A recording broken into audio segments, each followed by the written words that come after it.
Hi everyone and welcome to Pixels, a podcast for the discerning gamer.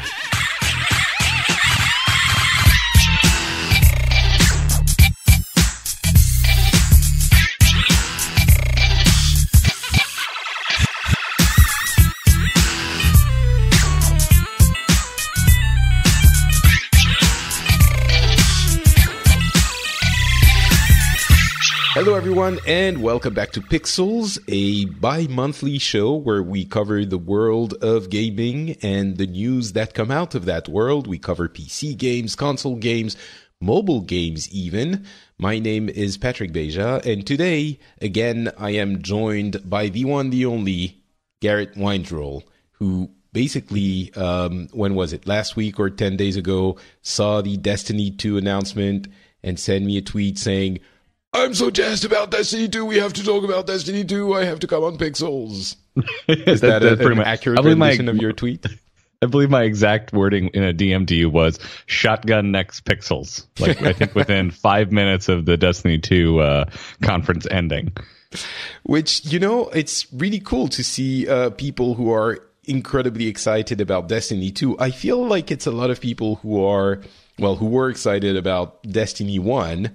But we're going to talk about this. We're going to talk about quite a few things. We're also going to talk about the Nintendo news, including the global test punch, which was the beta test for ARMS, which I tried. I'll tell you what I thought.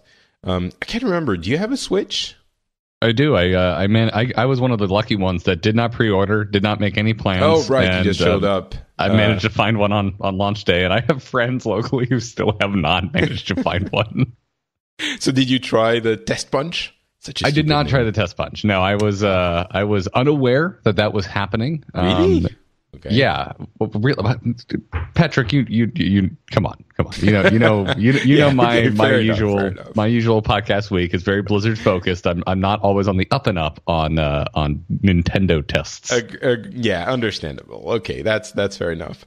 There's a bunch of other little tidbits for Nintendo. There's the controversy about Far Cry 5, which is an interesting one we'll get into, and then a bunch of other little bits. But first, Destiny 2, we have information. Oh, you know, yes, we do. many informations. Many informations. You know, it's funny because Destiny 2 is this thing that is, as I mentioned at the beginning of the show, super exciting for a lot of people. And I'm not quite sure it's as exciting to many other people who were disappointed by the first one.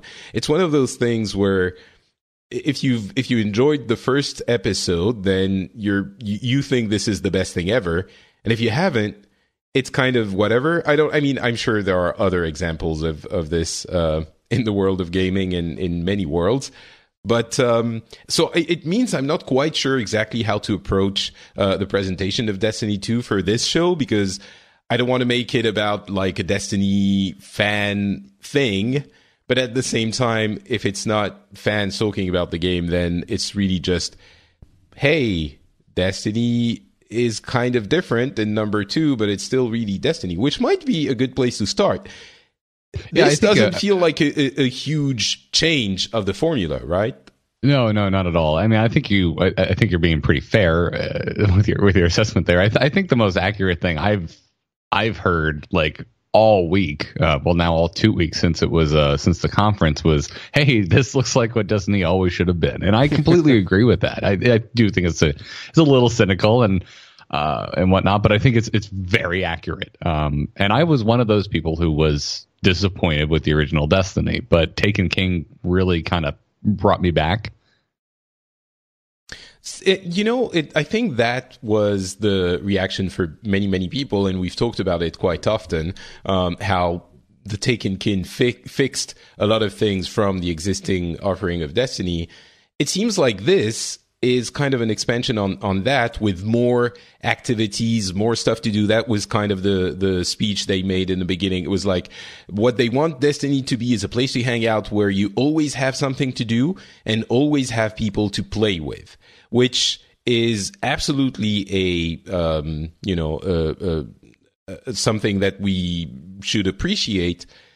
But I guess another question is, does this deserve the number 2? I'm not sure we can answer this yet, but does it deserve the number 2 appendage, or is it really just they realized that people were disappointed with the first one, so they figured we're going to make basically a big expansion, call it number 2, people will show up? Yeah, I think you hit the nail on the head. I think it remains to be seen. Although at the end of the day, I would say hopefully they went back to square one and kind of redid their engine. So because we've all heard the horror stories of how hard it was to develop Destiny 2 because of their internal tools. So I would say if just from a technical aspect it is Destiny 2, which means that their development cycle is better and less painful, that'll make me happy. Get that they can add things to the game without having to wait a week for it to like internally render or something when they add yes, we've all heard that horror story about how long it took for them to render the world to make changes, and then if it crashed, they just lost days of work to load the world and stuff. I think one of the things people are curious about is going to be, is this more of an MMO than Destiny 1 was? Because obviously people will remember we kind of were hoping an FPS MMO because of the lack of communication on their part. And it turned out that this was really a shared world shooter. Was that the way they called it? I can't remember who coined that phrase, but it was more of a Diablo shooter than it was an MMO with persistent world with lots and lots of people in the same place. I feel like this is still going to be the same thing. So let's talk about maybe the things that are changing, what the information we got, and the things that are not changing. The first part, the most important one maybe for new players, is going to be the cinematic storytelling of the solo campaign, which was absolutely absent from the first game. Better in The Taken King, as most things were. That seemed like it was, of course, we've only seen one mission, but it did seem like it had a story that made sense, which I think a lot of people are going to go like, well, duh, if they didn't play the first one. But for us, it's kind of a revolutionary move in the Destiny world. What did you think of like the way they brought people in and they drew people in with the story? Oh, I think they did a very good job. It looks to me like that's going to be our intro into Destiny. So I don't know how well they'll be able to keep that up. And I wouldn't expect that level of polish from all of the missions, because it also sounds like we're getting more traditional side quests, which I'm actually rather excited for. But I thought the demo that we got to see there was, it looked pretty darn epic. And like you said, it actually had a plot that I could follow, which seems like a hilarious thing to compliment. But if you play the original Destiny, you'd realize that's something that was lacking. That's not a given, yeah. So basically, you're gonna get they found a story artifact to take all the gear away from everyone. Basically, the old base is destroyed. Our masters for each class are scattered. We have 4 planets, as we did in the original game, but they did mention the zones, specifically the European Dead Zone, which is the zone on the Earth, on Earth. Sorry, is twice as big than any zone that they've had in the past, which I don't think is incredibly significant. It's still, it's bigger, it's cool, but it's still a zone which is not like an open world kind of area. But we're still going to have like 4 different planets, fairly different environments. One of them is like an eternal sea of methane. That's Titan, which I really like the concept of in general. Like overall, just the art. I'm very excited about the direction they're taking their planets in this one. Yeah. The other one I really liked was, I can't remember the name of it, but basically it's a planet that has been colonized by the robotic race of the game, the Vex, and they have all sorts of weird structures in there, and it has its own fauna, and so there's a lot of personality to each planet, which I think wasn't, it was the case in the first one, but it's not. It seems even more pronounced in this one. But it's still 4 planets, right? It's the same as the first game. Yes. But if the zones are larger, which once again, Patrick, I agree with you, is not hard to accomplish compared to the first game. It's still, that's a huge boon in my book. And also, like, just seeing Earth was one of the biggest disappointments for me in the first one. I was like, wow, like there's like leading up to it in the promotions for the game, I was like, this is a very unique science fiction world. I can't wait to see what they did with Earth and everything, because it's all taking place within our solar system. And then I get to Earth and I get like a very small rust bucket. It's like all I get to see of Earth.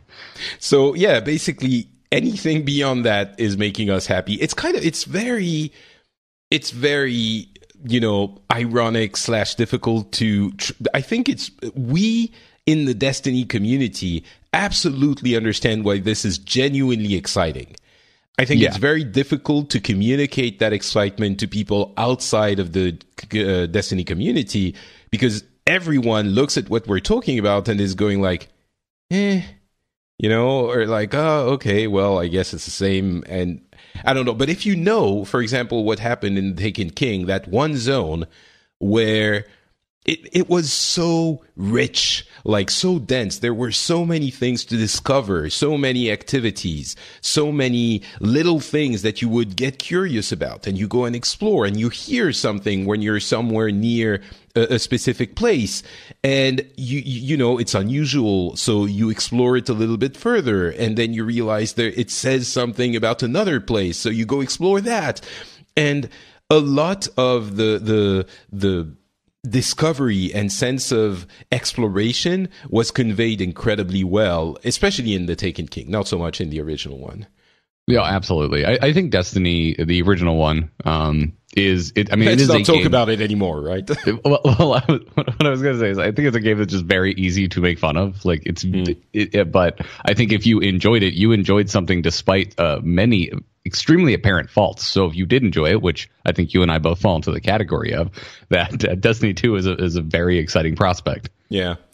And they're talking about many other things you can do. There are going to be, as you said, some kind of side quests, some adventures that you can go on in the middle of your regular quest. There's the things that they're adding are building blocks on what became, after a couple of years, a solid base for the game. So there's lots of things to do on the planets. There's no more need to return to orbit, which was an infuriating bit of interface design or networking design. You had to basically go back to orbit, load out of the zone, and then load back into another one. Now you can just select the place you want to go to, and you're going to load into there. You have a map, and I'm not absolutely certain we needed a map, but we're going to get one. And you're going to be able to go to the different places very quickly. They're making the new subclasses into variations on the previous ones, but what was fun, I think it's a good time to talk about the core fun of Destiny, and we've mentioned it a few times, but really what's really fun about Destiny is the gunplay, the core gameplay loop of being in the game in an FPS and it feeling so right. And it feels joyful to be shooting at all of those enemies, and every few minutes, every 2 or 3 minutes, you get that super. And again, especially since the Taken King happened, the supers are what they call roaming supers. So it's not in the beginning, in the original game, it was just basically one action. So you would throw a bubble to protect your team, kind of a barrier, or you would throw a massive projectile that would explode everything in the where you threw it. But that was it. In the Taken King, they turned them into active things where you would be in that state for 10, 15 seconds, and you would fry everything in the surroundings. And you got to have this like hero moment, and because of the three classes, there's not a lot to differentiate the three classes in Destiny aside from the supers, and it gives you this kind of, I think of it like this Avengers moment where you all get to kind of show off. That is a perfect way to say that, and especially Avengers, given that one of the new supers is basically Captain America. So I'm maining a Titan from day one. I'm going to be Captain America. I can't wait. And it really makes you feel like an incredible badass, for those, like it's a badass simulator. It makes you feel like you're the strongest character on the planet. You're frying everyone, you're throwing hammers at everyone. And in this one, you have similarly those flaming swords that you throw on the ground, and you're like you leap from place to place, and it feels great. And that the core part of the game is still there. There are some minor things that are changing. The way the weapons loadouts work are a little bit different. That's going to be details for anyone who hasn't been hardcore into Destiny. The PvP environment is going to be 4v4 instead of 6v6. So they hope to make that a little bit more balanced and controllable because it was a little bit of a mess in the 6v6 PvP games. I enjoyed it, but I'm not a big PvP guy. And there's another feature which was, I think, the most interesting one that they talked about in the game. One of the most famous, I don't want to say shortcoming, but actually I do want to say shortcomings, but it really isn't, of the game, that is a philosophical design choice, is the fact that they don't have matchmaking for all of the activities. For the hardest ones, basically the strikes, which are dungeons, the hard version, the Nightfall strikes. Nightfall strikes. Thank you. Nightfall strikes, it's 3 people. The dungeon activities are 3 people, and the raids are 6 people. So for both of those, you can't queue in and get into them. You actually have to go in and find people to form a group via, your friends, social platforms, outside platforms. And it's never felt it. Every time I managed to get into a game with this, it was great because you actually knew the people, you were discussing things a little bit, and it was usually, maybe not 100% of the time, but usually it was great. And the challenges were so satisfying when you managed to overcome them. There wasn't any of the trivial feeling that you have when you have random matchmaking. So, but they didn't want to go to random matchmaking. So what they're doing is what they're calling guided games, which is a system where a clan, which by the way is also going to be included in the game and managed by the game, finally, which it wasn't before. Yeah. So a clan that has 4 or 5 players for a raid can elect to get 1 or 2 additional players from the pool of random solo players to accompany them in the raid. And they can explain the spirit in which they're doing it, if they're tryhards, if they need you to know everything there is to know, or if they can accompany you and teach you the ropes. And you can decide whether or not you want to join this or that clan for that thing. I think it's a great idea. I do have a little bit of a concern regarding the imbalance in numbers between number of clans that are going to be offering that kind of experience and at any given time, and number of solo players which are going to want to take part. I think there are going to be a ton of solo players and only a few clans available for those. I agree. I think this is this is probably simultaneously the most interesting and the most skeptical feature being added for me. Social engineering fascinates me in online multiplayer games, and that's clearly what they're trying to do here. They even brought up toxicity in their conference, and it's like, of course that's in the back of their mind. How do you curate a social experience and try and minimize player toxicity as much as humanly possible? So do you think that would work with this system? I do not know, but I think it is one of the most unique approaches I've seen so far. Certainly, yeah. I mean, I've maybe another game has used a system like this one before, but I haven't seen it. And I think it could be quite efficient because imagine if you're the one person or the two people who show up in a group of people that already know each other, converse, via voice chat and know the encounter, know what they're doing, or at least know what they're trying to do. It becomes really hard to be a jerk yourself, right? Yes, I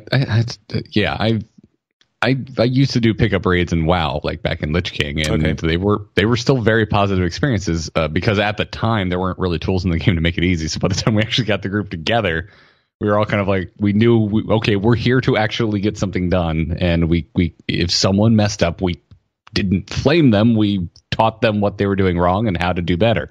Right.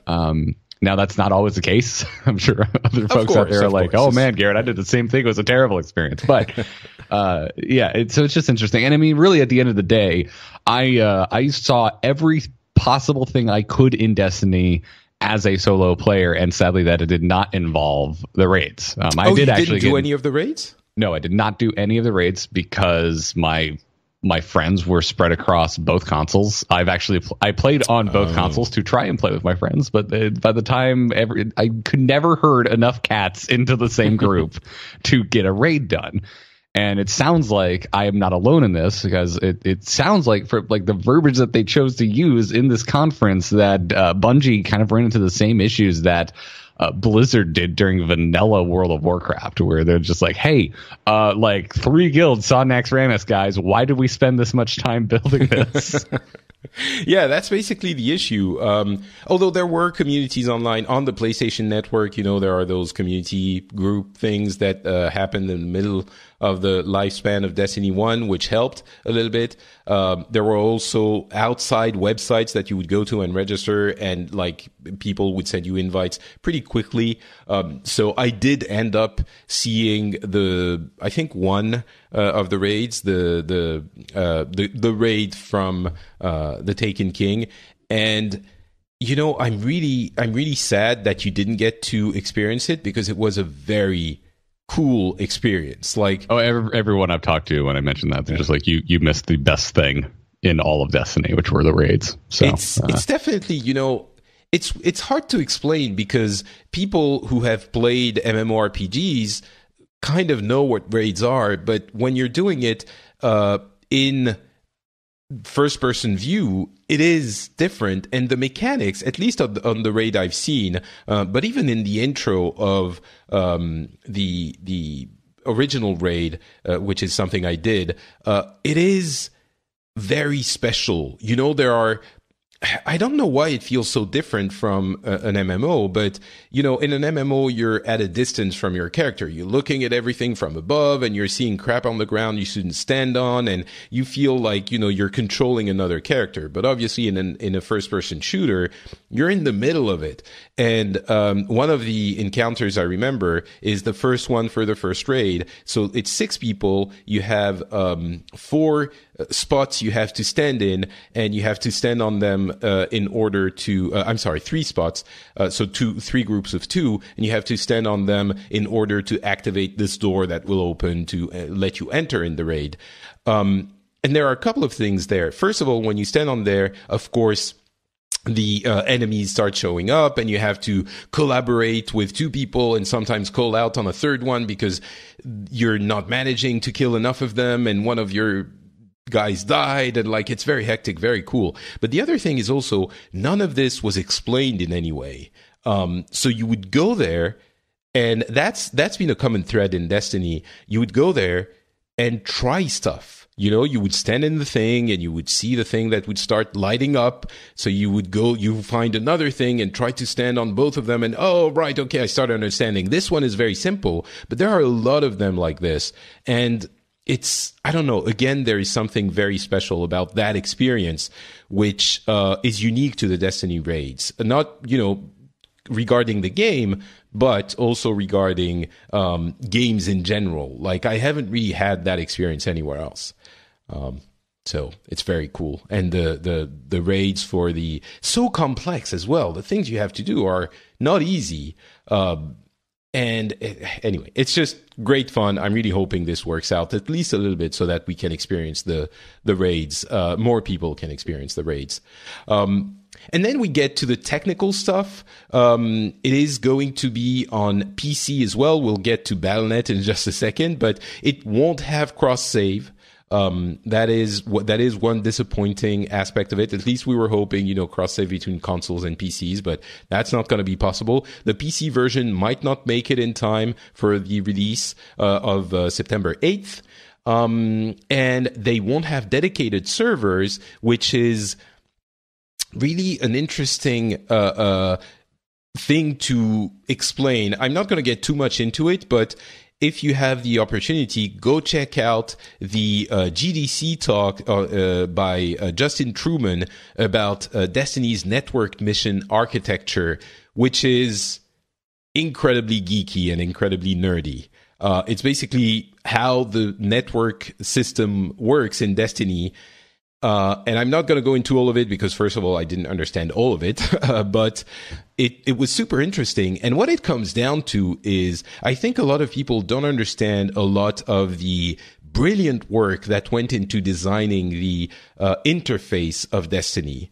They really came from a Halo background, and that was their starting point. And they tried to figure out how can we make a Halo-like game, but where the world is shared by everyone and anyone can go from any place to any place all the time. And we still have that P2P architecture hybrid with servers that are holding some of the information of the world, but enough that the transitions can be smooth and you never feel like you're transitioning from one thing to the other.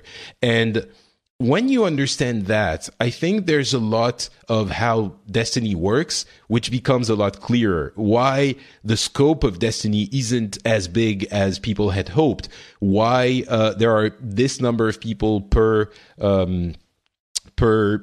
instance, quote unquote, which they call bubble.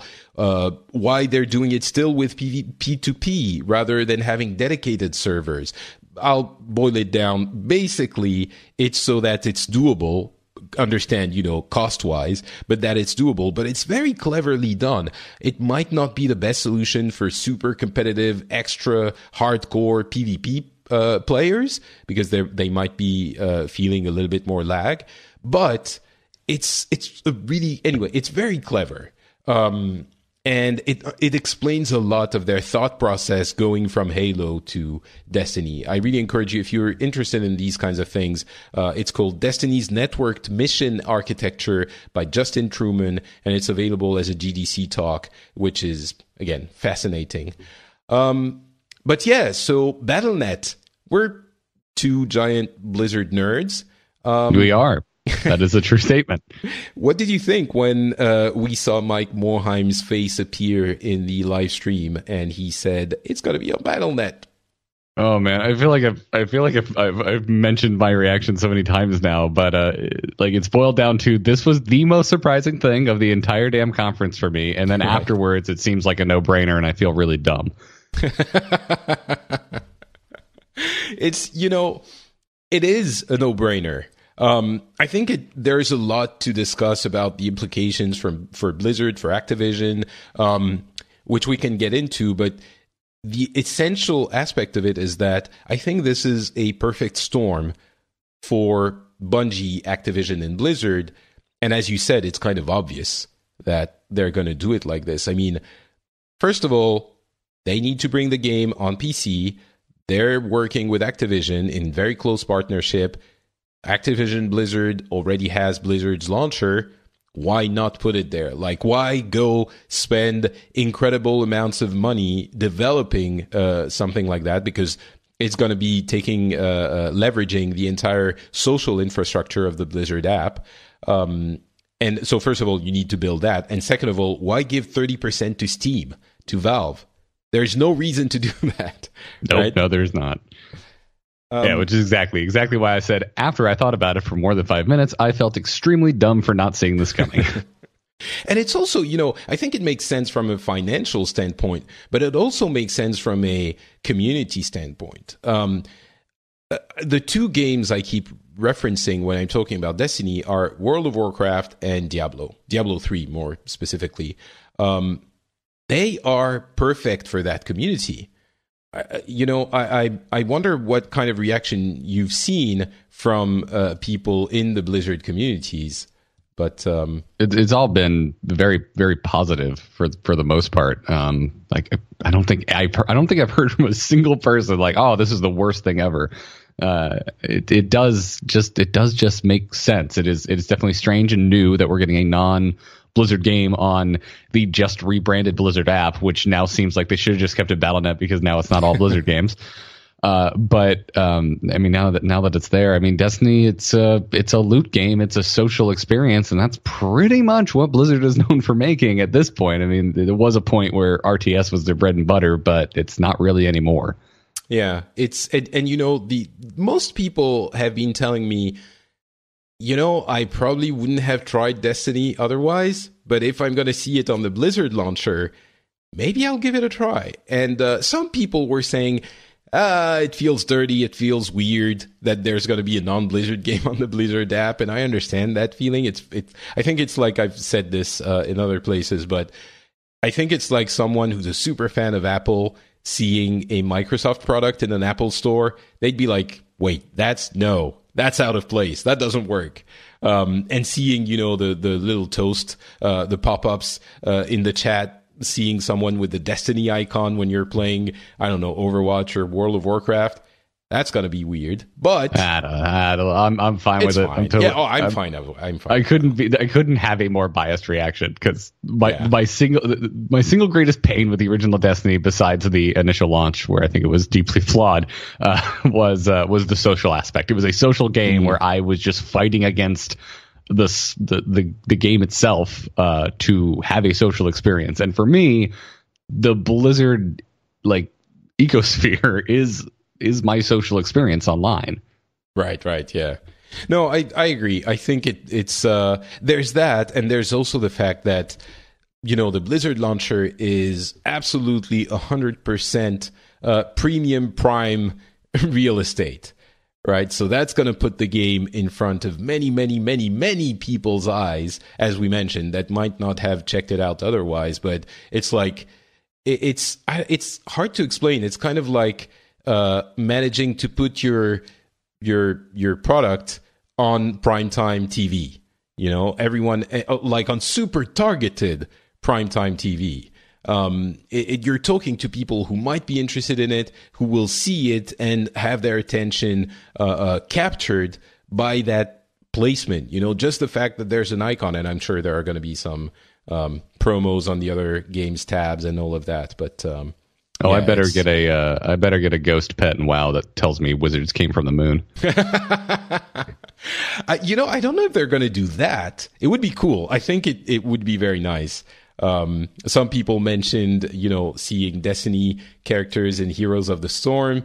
I'm sure that would be a more complicated, difficult proposition. Well, they'd have to make a character and a kit and all that jazz. But I mean, hey, Ana in Overwatch basically already has a Destiny skin. So yeah, there is one that is very reminiscent of that. That's true. Oh, it's Destiny is all get out. Yeah. All right. So anyway, we've been talking about Destiny 2 for 30 minutes. I think that should summarize our excitement for the game. I can't wait. I'm thinking I'm probably going to get it on consoles if it comes out on consoles first, and then I'll get it on PC anyway. That's my thought process as well. Mm-hmm. Yeah, I'm going to get, into the marketing machine that will make me buy 2 copies. What can I say? It's okay. It's for work. It's for work. Business expense. Sorry? Business expense. Exactly. Of course. Absolutely. Still, when you're a one-person company, it still means money out of your pocket, but a little bit less because of the taxes and all of that. So. Oh yes. All right. Let's talk about Nintendo for a little bit. As some people knew, apparently not Garrett, The test punch for ARMS happened this weekend. There's another one next week, I think. Is it next week or the one after? I think it might be next week. So you still have a chance to try it out before it comes out. But so it was 3 times 1 hour. I got the opportunity to play it for about half an hour. I didn't, spoiler, I didn't really feel the need to play more than that half an hour. Ah, interesting. Okay.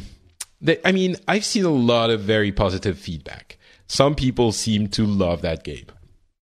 I didn't quite hate it, but I think I didn't really understand it. And I come from a background of love for fighting games. So, by the way, I need to pre-order Tekken 7. It's coming out in 3 days. Oh, for crying out loud, Patrick. There's a character. I mean, ARMS. Would you call ARMS a fighting game? Because to me, it doesn't look like this doesn't look like a Tekken or a Street Fighter or a Mortal Kombat.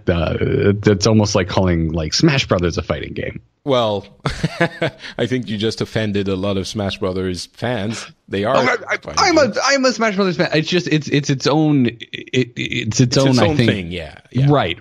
Like you have your Tekkens, your Street Fighters, your Mortal Kombats, which all kind of live within, I think, a very specific genre. And then I think you have games like Super Smash Brothers Brawl and Melee and so on and so forth that they're just very unique in what they do. Yeah, that's fair enough. And certainly ARMS is very unique. So I'm not going to describe it. I'm sure everyone knows what ARMS is. But the takeaway I got is that it's quite fun.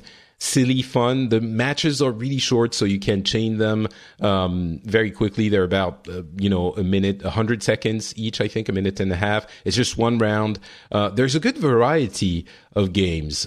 Basically, you get randomly in that mode, at least. You get randomly put in different modes. So you have 2v2 sometimes. You also have like 3 people free for all. You have a weird beach ball game that also comes up sometimes. The lobby is really clever. Basically, you're put automatically in a lobby where you have basically little pictures of your avatar as a visual representation of what's happening, and you have 6 of them in that lobby, and the circles with your avatar's face move around and coalesce into a match. So when there's someone that is, there are 2 people that are available, then they get grouped and you have a 1v1 match. And sometimes you're going to have 4 people available, so they group and you see them in a bigger circle with divided in halves, and you see it's a 2v2.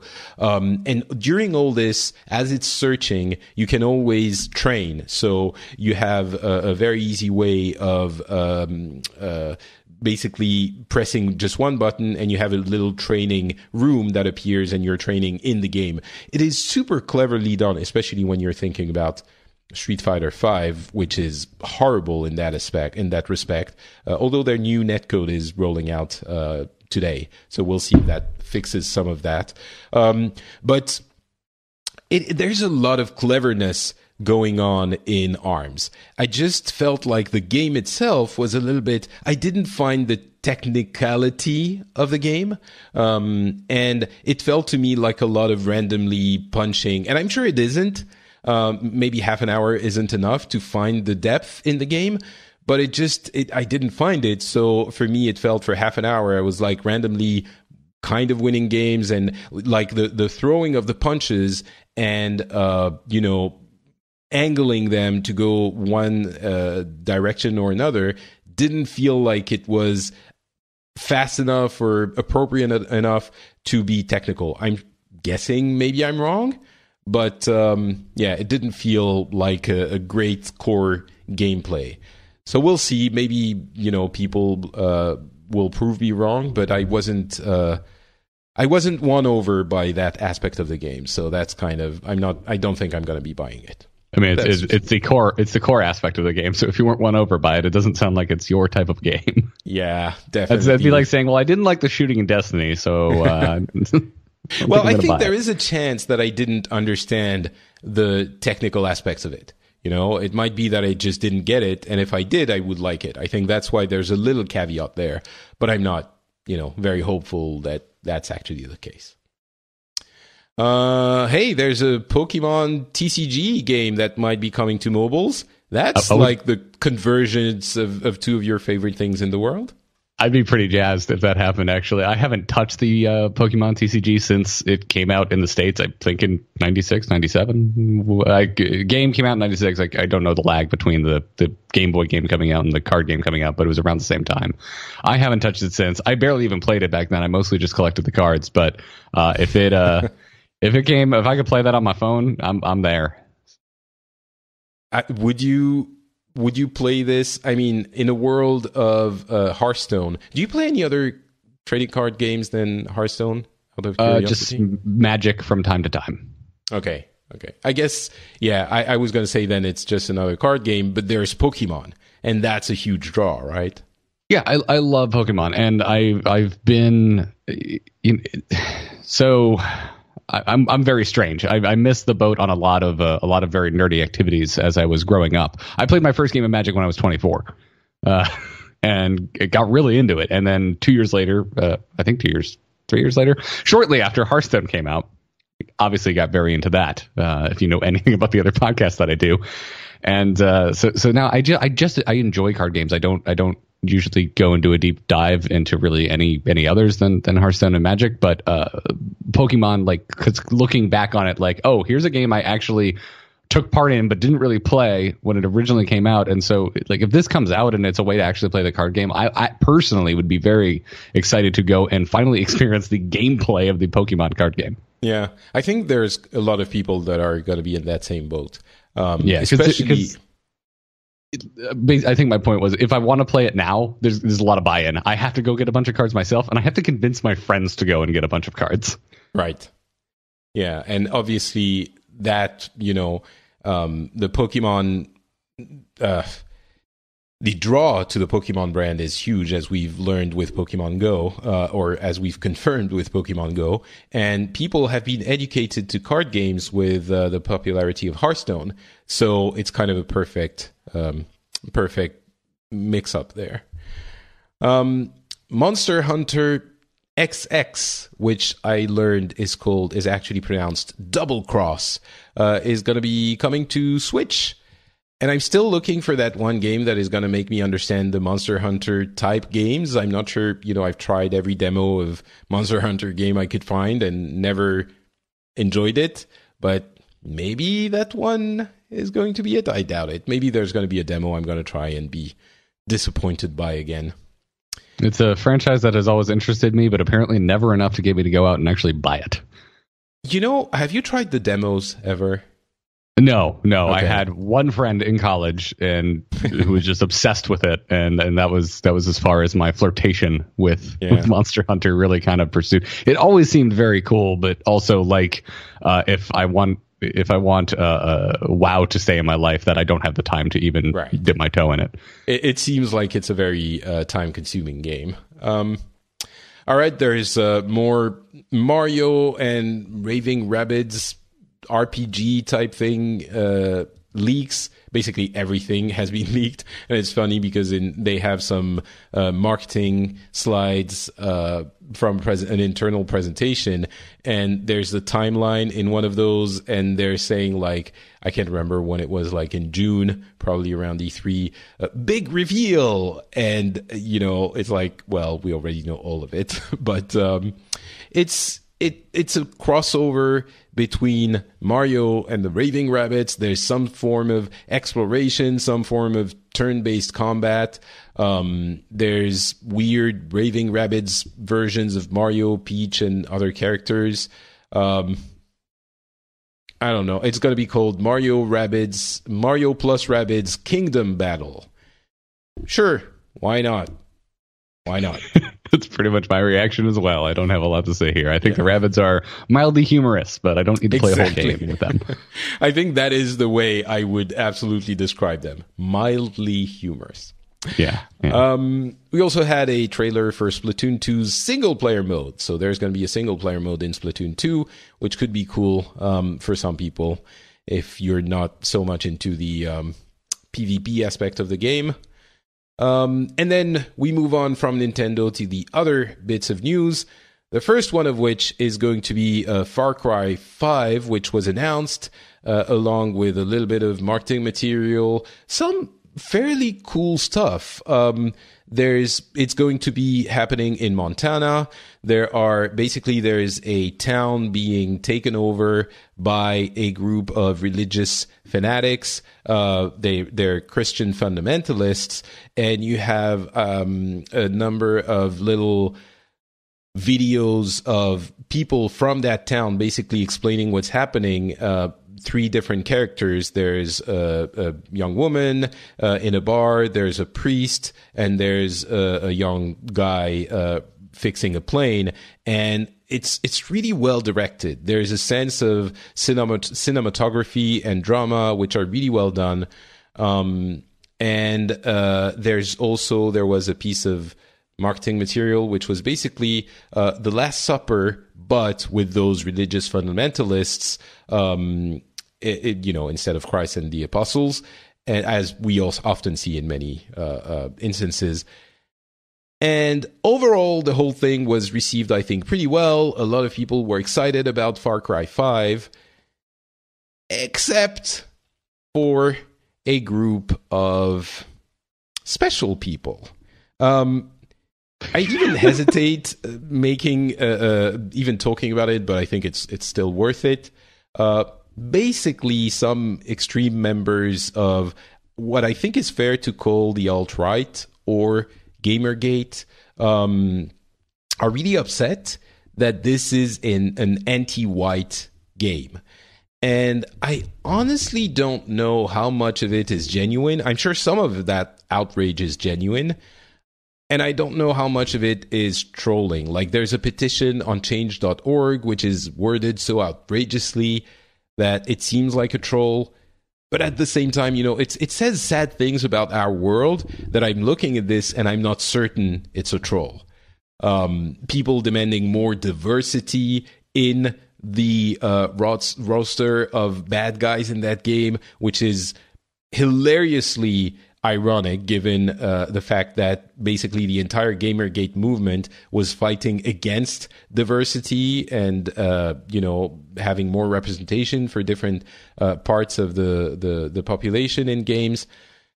So I don't know what to think of this. I don't know if it's like an actual... Every comment I've seen about this seems to be making fun of it. There's no one genuinely, maybe in some recessed dark corners of the internet, there are some people actually upset about this. I'm guessing there are, but I'm wondering if it isn't like a few hundred idiots and the entirety of the rest of the internet looking at them and pointing and saying and being outraged by really 100 morons.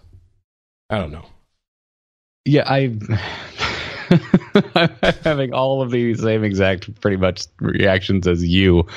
And the only thing I would add is I'm very excited to play this game because of the setting. I grew up in the South. I grew up going camping and spending a lot of time in like cow pastures and out in the middle of nowhere.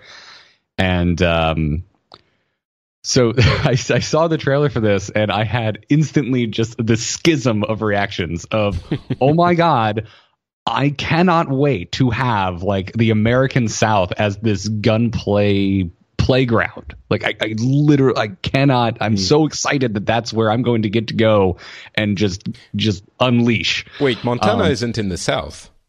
What's that? Montana isn't in the South, is it? No, but it's the same, right? I see what you mean. Just remove the mountains, and you basically have. It's very rural. Okay, it's very much small town farms, pastures, all that kind of stuff. Right. And so I'm very excited about that aspect. And at the same, and on the flip side, my schism is, oh man, we didn't really need another representation of where I live as a bunch of religious zealots. But I think it's like this.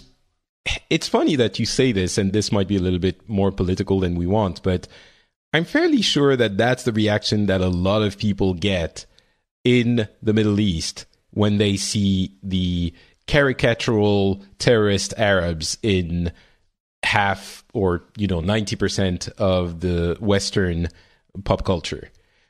Yeah, and that is not what I'm arguing against. Yeah, no, of course, I agree with you. It's interesting.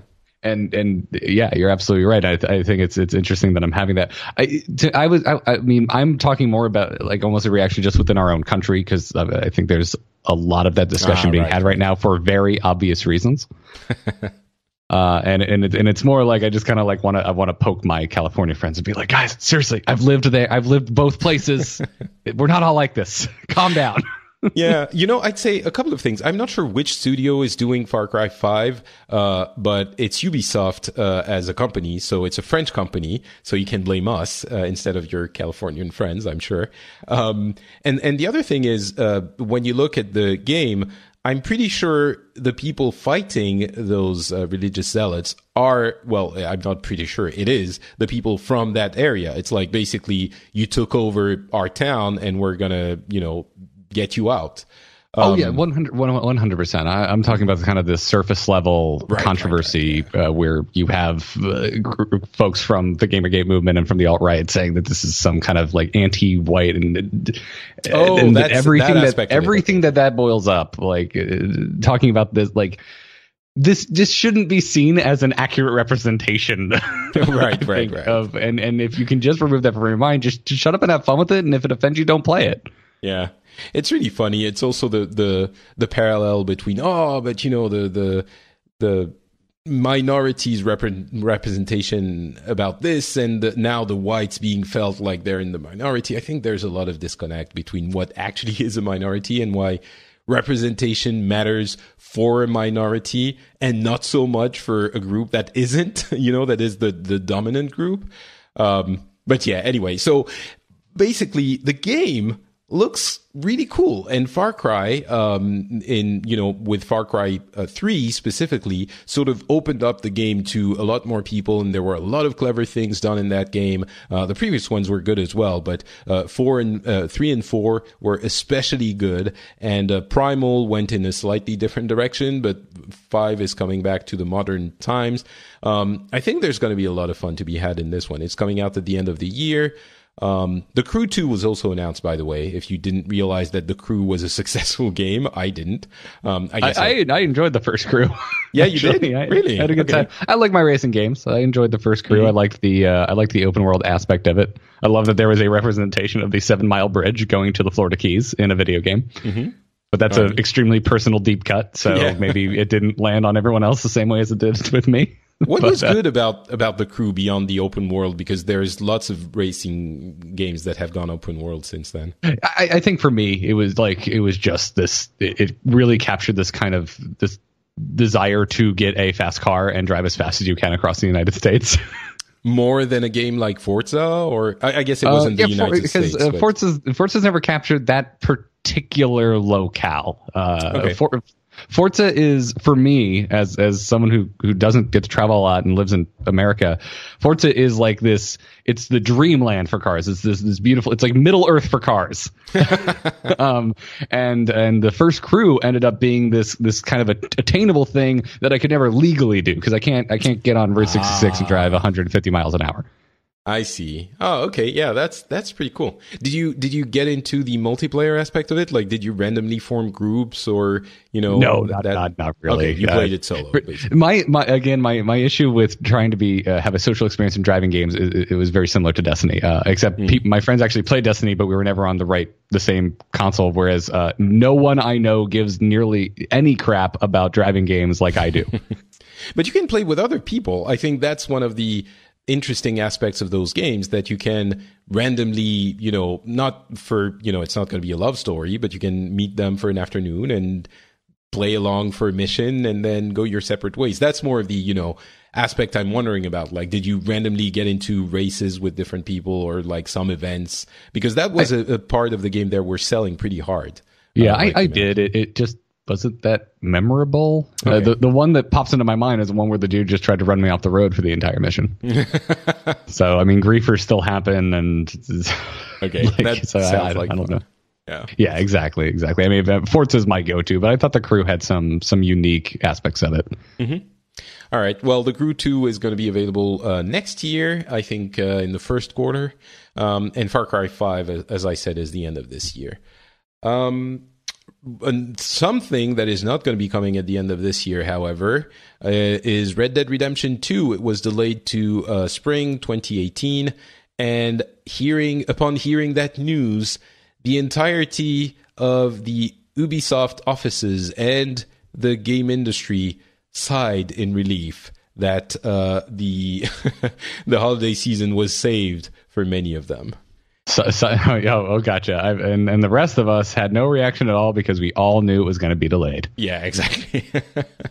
Was supposed to come out in like 4 months, and we hadn't seen anything. I mean, I was still holding out a little bit of hope that we would see they were saving it for E3, but yeah, I mean, we're still probably going to be seeing a lot about it at E3, but yeah, anyway, spring 2018, and that means that everyone who's getting their games ready for the holiday season is going to have a chance to sell a little bit more of all of them. Hey, The Witcher is getting a Netflix series. That's like live action drama Netflix series from the original material from the Polish author. Can't remember his name. Yeah, I've seen a lot of people being very, very uncertain about this. I'm actually pretty excited. Yeah, I mean, I need to see a trailer. I need to see how well budgeted this is, because the Witcher's world is, I think, absolutely awesome and so well realized in the game that I just hope it gets the funding that it needs to kind of live up to that kind of spectacle. Mm. Yeah, it can't be a cheap series. It can be a low budget thing. Right. So I hope they go deep. I hope this is like Lord of the Rings. Like they really don't pull any punches and they just go really deep into the nerdy lore of everything. And I don't know, throw enough butts in there to make everyone happy who wants just another nudity Game of Thrones show. But yeah, overall, I mean, why not? Which is a great world for it. And in the grand scheme of RPGs, I think the main character is pretty well defined. Yeah, you can make some decisions within it, but I think if we're going to follow Garrett, that I mean, it's a pretty well defined character. Well, especially since they're probably going to be following the book series, so it's completely established there. Andrzej Sapkowski's book, by the way, The Witcher. So yeah, as a friend of mine said, a few years ago, I would have said this is going to be a slam dunk. Since then, the Netflix offering have varied in quality, and I'm not as convinced that it will be great, but I still think there's a good chance it's going to be. So come on, Patrick. I mean, back when they had like two series, one was House of Cards, the other was Marco Polo. Did you see Marco Polo? Because it has always varied in quality. Oh, you think so? I loved Marco Polo. Oh, I thought it was brilliant. I thought it was wicked lame. Really? Yeah. Oh, wow. Okay, yeah, I mean, so not my jam. Really? Okay. Well, I really loved it. I thought it was very, very well done and fascinating in many different ways. So, yeah, I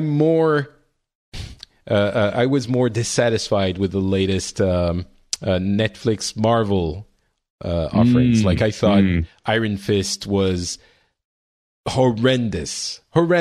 It was terrible.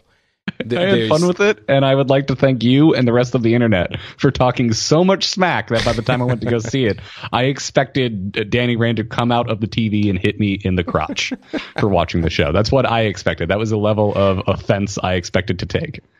Well, you're welcome. We lowered your expectations. I can't remember if we mentioned it, but there's also going to be a Castlevania animated series coming out of Netflix. So it seems they're trying to capture something video gamey somewhere. There were rumors about a Zelda series at some point. I think that didn't pan out. I can't imagine that would be anything other than universally loathed. Yeah, if they ever made a Zelda series. But maybe it means that they're going for other, properties for gaming. And I mean, we just talked about Destiny. That could be fun. But Overwatch, imagine a Netflix series, like a short one, 8 episodes, focused on or not a short one, a continual series that plays out very much like the Avengers that will keep Garrett tuning in every single year. But then I kind of go back to Iron Fist and how they butchered this. And it's fine. Yeah. It's fine. It's totally fine. They can't all be hits. South Park is finally coming out. The Fractured But Whole is coming out in October.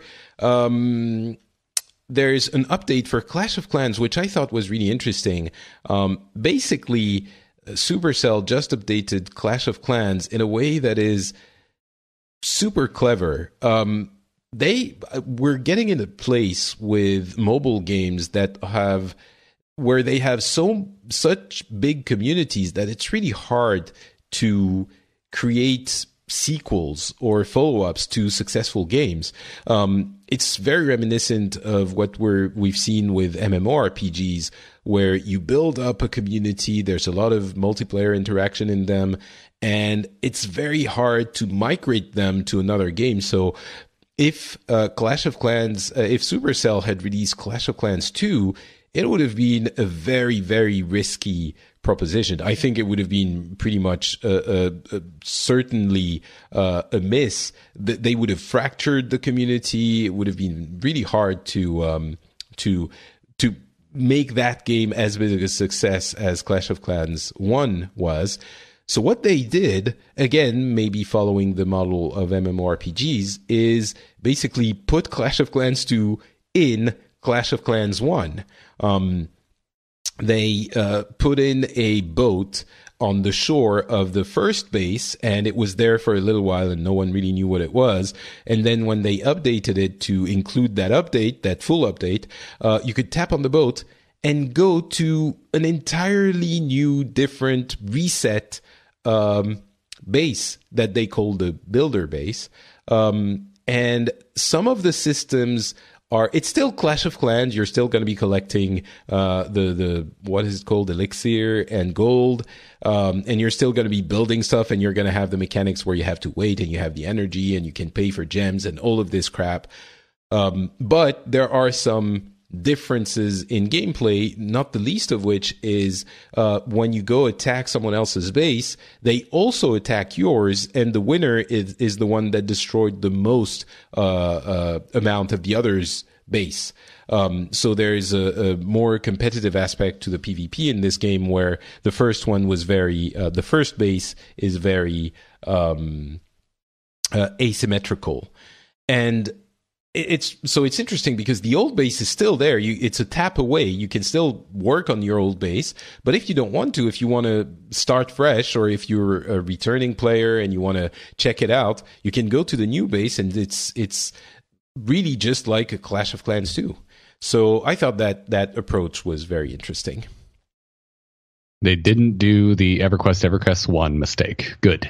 EverQuest 2, you mean? Yeah. Or sorry, EverQuest 2. Yeah. Yes. Numbers, how do they work?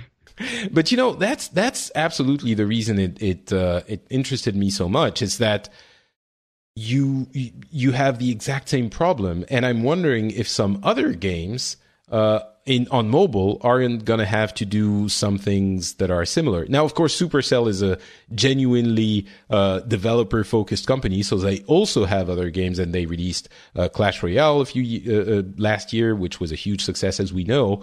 But yeah, to redo the existing successes, it's a much more difficult thing to do, and that approach seems like the right one. Yeah. There you go. ZeniMax is suing Samsung now. They're claiming that some of their tech was originating from id Software, and as you know, I didn't think that their claims on the original Oculus trial or suit were all that believable, but I mean, there were questions, I would say. These ones seem like just plain, all right, we got money from Facebook with Oculus, let's see if we can get something from Samsung. When you read the claim, it's basically like, oh, well, Carmack was talking with a friend at one point, and they were having drinks, and they were like, "Oh, you know what would be great for VR on mobile? Yeah, that would be awesome. All right." And now we have tech that was conceived at id. Maybe. I mean, I don't know. Maybe there is a valid claim. It certainly seemed that there was in the case of Oculus. They did win that suit. They did win that suit, although not exactly on the patent aspect of it. So, but still, I mean, I don't know. It's starting to look money grubby for ZeniMax. It's fishy. There's an odor to this for sure. Yeah, it doesn't feel right. But who knows? We're not attorneys or juries or judges, so maybe they do have a valid claim. What else? Grand Theft Auto tops 80 million units sold. That's sell-in, but still not sell-through to customers, but sell-in to stores. But still, 80 million. Holy crap. That is an incredible number. Overwatch had the anniversary event. It's been 1 year. 1 year. So do you regret leaving the podcast dedicated to Overwatch yet? I don't have that much to say about new skins. So no, not really. Okay, fair enough. Having a lot of fun in it, obviously, personally, but that is, Overwatch, I do a whole show dedicated to that game. So if you want to hear me rave and gush about Overwatch and the fact that it's already been a year. And I will say one thing, however, that I did say in Overwatchers. I went and looked at my videos I did for when the beta first started a year and a half ago. And holy crap, was I bad. I was so bad. It's painful. It's cringeworthy. I mean, that's I would challenge everyone listening to just record yourself playing a new game, and if you stick with it for some time, go back and watch yourself playing it because it is hilarious.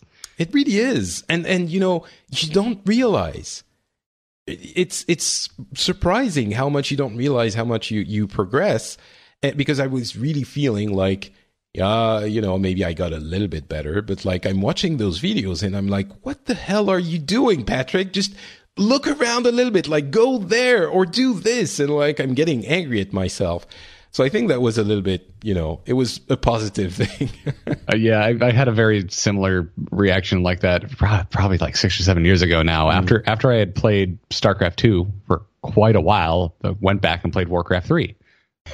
It was just like, oh my God, I don't know how I ever beat this game with the way I used to play. Because now I'm using control groups and box selecting a lot faster and the shift queuing and all the stuff that I didn't know about or do. And it also made me feel less proud of ranks I have achieved in games like StarCraft and Heroes, because there's probably someone out there playing as poorly as I did.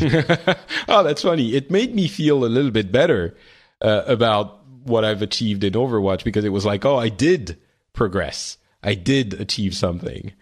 But I wonder if there isn't something there to be explored by game developers, because it's always so hard in those games to show you that you're to show you something positive. And I'm wondering if there isn't something to the idea that, I don't know, capturing some aspect of your gameplay, maybe not video, but numbers or something, making them available throughout your career, or maybe showing you, hey, this is how you were when you first started, and now you're doing so much better, not just over your average now, but from what you were doing 6 months or a year ago or 2 years ago even. I don't know. Maybe there's something there, but it was just more robust stat tracking would be interesting. Just being able to even go back and look at a certain range of my stats, and something like Heroes of the Storm would be cool. Be like, right. Here was your stats in the tech alpha versus now. Wow, you're better. Exactly. Yeah.